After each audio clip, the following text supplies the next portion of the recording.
Assalamualaikum. Welcome to your class of English.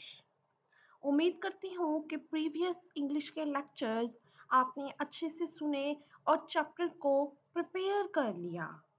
Chapter 3, why boys fail in college. College में students यानी boys fail क्यों हो जाते हैं, राइटर ने इसके कुछ रीजंस पे रोशनी डाली।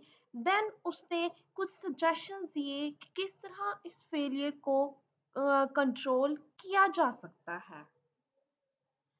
Y boys fail in college, कुछ रीजंस, कुछ सजेशंस हमने प्रीवियस लेक्चर्स में देखे, कुछ हमने आज देखने हैं। तो चलते हैं नेक्स्ट पैराग्राफ की तरफ। 6 पैराग्राफ देखते हैं। 6 पैराग्राफ में राइटर ने एक बहुत ही इंपॉर्टेंट पॉइंट को हाईलाइट किया। एक ऐसा पॉइंट उसने हाईलाइट किया जो पेरेंट्स की तरफ से बच्चों के फेलियर की वजह बनता है। देखते हैं first point, financial pressure leads towards failure, यानी माली दबाव, माली मुश्किलात स्टूडेंट्स के फेलियर की वजह बनते हैं। नेक्स्ट देखते हैं डिटेल कि कैसे ये माली दबाव या पैसे की कमी और माली मुश्किलात फेलियर का रीजन बनते हैं। A few parents force their children. कुछ पेरेंट्स ऐसे हैं जो अपने बच्चों को फोर्स करते हैं अर्निंग के लिए, यानी जितना वो कॉलेज पे स्पेंड करेंगे उन्हें अपने वो तमाम तर अर्निंग खुद करनी होगी। इस तरह की सिचुएशन में मोस्टली पेरेंट्स खुद भी मजबूर होते हैं, वो अपने बच्चों को सपोर्ट नहीं कर सकते। यही वजह है वो उन्हें अर्निंग के लिए कहते हैं। The boy get a poor mighty living as well as studies. ऐसी सिचुएशन में जब पेरेंट्स की तरफ से बच्चों को फोर्स किया जाता है अर्निंग के लिए, तो ये चीज बच्चों को दो तरह से नुकसान देती है। The boy get a poor mighty living, यानी जो बच्चा है वो ज्यादा बेहतरीन कमा भी नहीं सकता और दूसरी तरफ उसकी स्टडीज भी इफेक्ट होती हैं, यानी ना तो वो अर्निंग प्रॉपर कर सकता है ना स्टडी।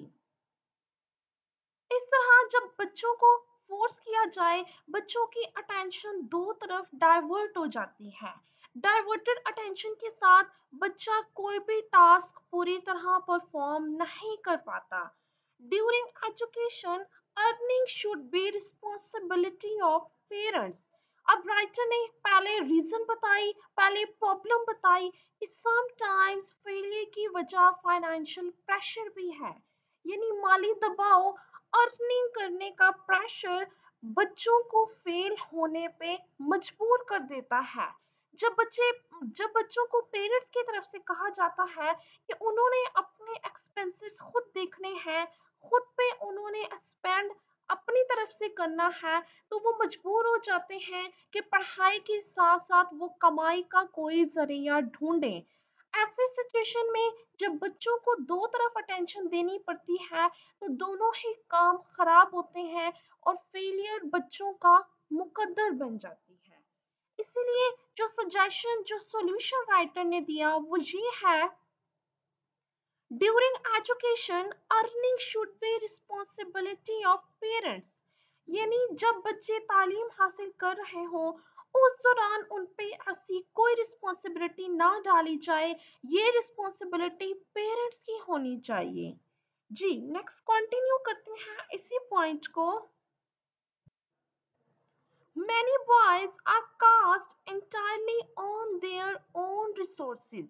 राइटर कहता है कि मोस्टली बच्चे, मोस्टली बॉयज, मोस्टली स्टूडेंट्स ऐसे होते हैं कि उन्हें अपने ऊपर ही डिपेंड करना पड़ता है अपने एक्सपेंसेस के लिए।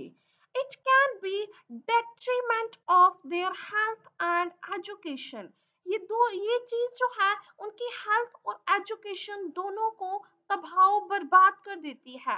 यानी बच्चा एक ही दिन में 6 घंटे स्टडीज भी करे और उसके बाद जाके अर्निंग भी करे, तो ये चीज उसकी एजुकेशन को भी तबाह करती है और उसकी हेल्थ को भी इफेक्ट करती है। क्योंकि बच्चे को डबल रिस्पॉन्सिबिलिटीज देनी पड़ती है, डबल ड्यूटीज देनी पड़ती है। जॉब के लिए भी राइटर कहता है कि मैंने बच्चों को सारी सारी रात जागते और एजुकेशन के लिए पूरा पूरा दिन पढ़ते देखा, जिसकी वजह से उनकी सेहत और एजुकेशन दोनों मुतासिर होते हैं। To see boys undergoing transfusion of blood to get money is heart-rending spectacle. Writer कहता है कि जब मैं बच्चों को इस तरह से सख्त मेहनत करते देखता हूँ, जब छोटी सी उम्र में उन्हें खून पसीना एक करते देखता हूँ, तो ये मंजर बहुत तकलीफदेह होता है। यानी इस तरह इस लेवल पे इस उम्र में बच्चों को अर्निंग के लिए फोर्स नहीं करना चाहिए। इसका सजेशन यही है कि पेरेंट्स खुद रिस्पॉन्सिबिलिटी लें, पेरेंट्स खुद उनके फाइनेंशियल इश्यूज को सॉल्व करें। इसके अलावा भी एक सजेशन राइटर ने दिया, कॉलेज फंड्स कैन हेल्प।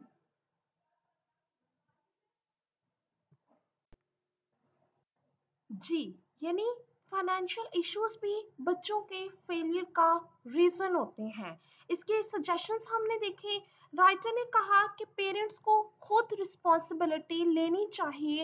इसके अलावा कॉलेज की तरफ से दिए गए स्कॉलरशिप्स और फंड्स भी हेल्प कर सकते हैं। लेकिन फिर भी राइटर कहता है कि कॉलेज के फंड्स या स्कॉलरशिप सफिशिएंट नहीं होते। हर कॉलेज का सरबराह, हर कॉलेज का डीन कुछ ऐसे बॉयज को जरूर याद कर सकता है जो अपनी फाइनेंशियल इश्यूज की वजह से ड्रॉप आउट हो गए। अब देखना है 8th पैराग्राफ, इसमें एक न्यू रीजन है फेलियर की। रीजन देखते हैं, attractiveness of athletic sports and literary activity. Writer कहता है बाज़-औक़ात कुछ ऐसे स्टूडेंट्स होते हैं जिन्हें एथलेटिक स्पोर्ट्स बहुत अट्रैक्ट करती हैं। वो सो कॉल्ड लिटरेरी एक्टिविटीज में इन्वॉल्व हो जाते हैं और वो इन तमाम एक्टिविटीज और स्टडीज के दरमियान बैलेंस नहीं क्रिएट कर पाते। जब वो बैलेंस नहीं क्रिएट करते तो स्टडीज इफेक्ट होना शुरू होती हैं और फेलियर उनका मुकद्दर बन जाता है। यानी बच्चे ज्यादा टाइम स्टडीज से ज्यादा टाइम वो स्पोर्ट्स और लिटरेरी एक्टिविटीज को देते हैं, स्टडीज को निग्लेक्ट करना स्टार्ट कर देते हैं। इसीलिए फेलियर उनका मुकद्दर बन जाती है। तो इन इस रीजन पे काबू पाने के लिए इसका सॉल्यूशन भी राइटर ने दिया, these activities should have some limits। यानी इस तरह की एक्टिविटीज कॉलेज में होनी चाहिए, लेकिन हर स्टूडेंट को कॉलेज का पर्पस पता होना चाहिए कि कॉलेज आने का असल मकसद स्टडीज है, ना कि ये स्पोर्ट्स और लिटरेरी एक्टिविटीज। राइटर कहता है कि जब स्टूडेंट इस बात को, इस पर्पस को समझ लेगा तो वो अपने आप को वेस्ट नहीं करेगा। If someone is too much interested in such activities, they should become professionals। Writer कहता है कि अगर कोई स्टूडेंट ऐसा है जो हद से ज्यादा इन एक्टिविटीज में इन्वॉल्व हो रहा है और वो इन एक्टिविटीज को अच्छे से परफॉर्म कर सकता है, तो ऐसे स्टूडेंट्स को सजेस्ट करना चाहिए, कॉलेज का डीन या कॉलेज का जो सरबराह है उसकी रिस्पॉन्सिबिलिटी है कि वो बच्चे को प्रॉपरली गाइड करे कि उसे क्या करना चाहिए। तो ऐसा बच्चा जो गेम्स में इंटरेस्टेड है उसे प्रोफेशनल प्लेयर बनने का कहना चाहिए। जितने भी रीजंस फेलियर के राइटर ने बताए, उन तमाम रीजंस का सॉल्यूशन उसने यही कहा कि जो डीन है, जो कॉलेज का सरबराह है, उसे इन रीजंस को समझना चाहिए और बच्चों को प्रॉपर गाइड करना चाहिए। Writer did not consider it a serious issue. Writer कहता है कि मैंने डिफरेंट फेलियर के रीजंस बताए, उनके सॉल्यूशंस बताए, लेकिन इन सब में ये रीजन स्पोर्ट्स और लिटरेरी एक्टिविटी ये कोई इतना बड़ा इशू नहीं है जिस तरह इसको लोग देखते हैं, लोग समझते हैं। अगर कॉलेज का सरबराह चाहे, अगर कॉलेज चाहे तो बच्चे को प्रॉपर गाइड करके उसे फेलियर से बचा सकता है। जी, अब चलते हैं लास्ट पैराग्राफ की तरफ। Ninth paragraph, a few lazy bluffers usually drift into college. Writer कहता है समटाइम्स कुछ ऐसे स्टूडेंट्स होते हैं जो जाहिल और गवार होते हैं, जिन्हें सिर्फ और सिर्फ घूमना फिरना आता है और कुछ नहीं आता. A few lazy bluffers usually drift into college. इस किस्म के कुछ जाहिल गवार स्टूडेंट्स कॉलेज के अंदर दाखिल होते हैं, कॉलेज वालों को भी डिस्टर्ब करते हैं और अपना भी टाइम वेस्ट करते हैं. राइटर सजेस्ट करता है कि ऐसे स्टूडेंट्स को कॉलेज में नहीं रहना चाहिए, उन्हें कॉलेज से निकाल देना चाहिए. It is wise to let them know about realities of life. लेकिन इस मामले में भी राइटर कहता है कि कॉलेज के डीन को एक कोशिश जरूर करनी चाहिए. ऐसे स्टूडेंट्स को उसे समझाना चाहिए ऐसे स्टूडेंट्स को समझाना चाहिए कि उनका ये नॉन सीरियस एटीट्यूड उनकी जिंदगी में मुश्किलात खड़ी कर सकता है. उन्हें एक्सपीरियंस कराना चाहिए कि जिंदगी क्या है और जिंदगी में सीरियस होना कितना जरूरी है. किस तरह आज उनका ये नॉन सीरियस एटीट्यूड कल उनके लिए मुश्किलात पैदा करेगा. जब इस तरह के स्टूडेंट्स को समझाया जाता है तो sometimes they understand and improve themselves. Writer कहता है कि कुछ केसेस में ऐसा भी होता है कि इन लेजी ब्लफर्स में से कुछ स्टूडेंट्स बात को समझ लेते हैं, अपने आप को इम्प्रूव कर लेते हैं, यानी वो अपनी डगर सीधी कर लेते हैं और स्टडीज में इंटरेस्ट लेना शुरू करते हैं. Second last point, on the whole, a college dean should have an ability of physician. Writer ने पूरे चैप्टर में जितने भी रीजंस फेलियर के बताए, जितने भी पॉइंट्स उसने मेंशन किए, उसके साथ साथ उसने कॉलेज के डीन, कॉलेज के सरबराह पर बहुत बड़ी जिम्मेदारी आयद की. वो कहता है मजमूई तौर पर देखा जाए तो a college dean should have an ability of physician.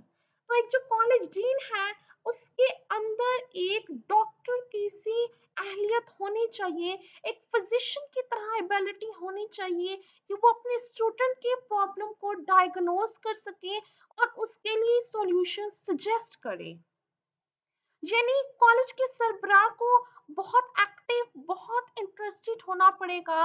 उसे इन तमाम रीजंस पे नजर रखनी होगी, उसे अपने तमाम स्टूडेंट्स पे नजर रखनी होगी.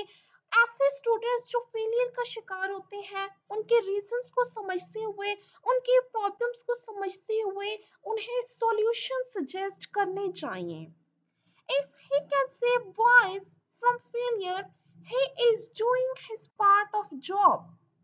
राइटर कहता है कि अगर फेल होने वाले स्टूडेंट्स में से कुछ स्टूडेंट्स को भी कॉलेज का डीन फेल होने से बचा लेता है, उसकी प्रॉब्लम को समझते हुए, उसके इशू को समझते हुए, उसकी प्रॉब्लम सॉल्व करके उसे फेलियर से बचा लेता है, तो इसका मतलब कि वो पूरी पूरी अपनी जॉब कर रहा है. जी, ओवरऑल चैप्टर में 4 to 5 रीजन सीखे बॉयज के फेलियर के, फिर उनके सजेशन सीखे कि उन फेलियर्स पे कैसे काबू पाना है. फेलियर्स के जितने भी रीजंस हैं उन पर स्टूडेंट को खुद को ही काबू पाना होगा. स्टूडेंट के साथ साथ राइटर ने कॉलेज के डीन, कॉलेज के सरबराह पर भी एक बड़ी जिम्मेदारी आयद की. होप सो चैप्टर आपको समझ आ गया. All the best. Allah Hafiz.